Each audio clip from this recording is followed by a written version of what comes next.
This is a video analysis and technical breakdown of the Olympic lifts.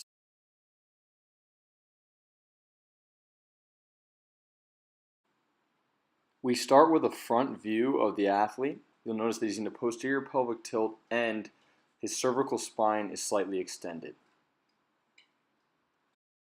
As the athlete approaches the second pull, you'll notice that they have left to their toes a little early and their cervical spine has become even more extended. In the finishing position, you'll notice that the feet have not moved to that squat position. When we look at the same athlete from the side view, we'll notice that posterior pelvic tilt a little bit more and that cervical spine is still extended. As they approach the second pull, as we talked about before, they're getting to those toes a little early. I'd like to see them throw the belly forward to get the hips fully extended and stay on their heels a little bit longer. That cervical spine gets very extended, and here we're going to see the thoracic spine is as well extended. These two issues will lead to the bar being swung forward along with the lack of a shrug. The bar then finishes in front of the athlete's hips and the knees have translocated forward. This is not an optimal receiving position for the snatch.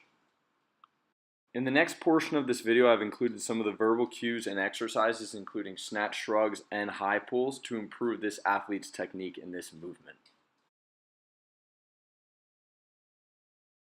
Now we're going to take some time to look at the clean and jerk. Taking a look from the front view here, we'll notice that the athlete starts in a posterior pelvic tilt. As they approach the second pull, you'll notice that their head goes back and they're lacking a high pull.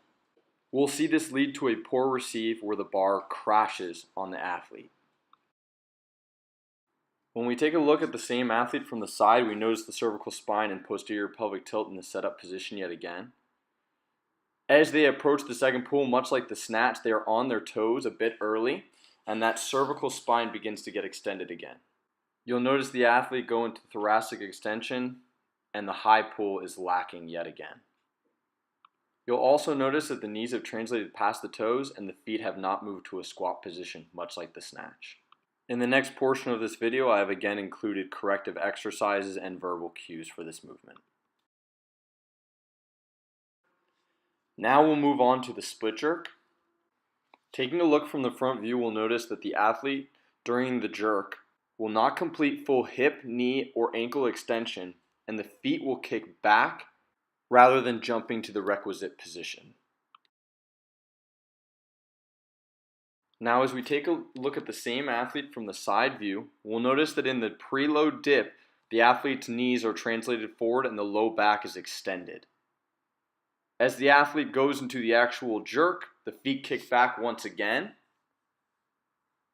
but we will notice that the bar is positioned directly over the hips. In the next portion of this clip, I have listed verbal cues and exercises to assist this athlete with this lift.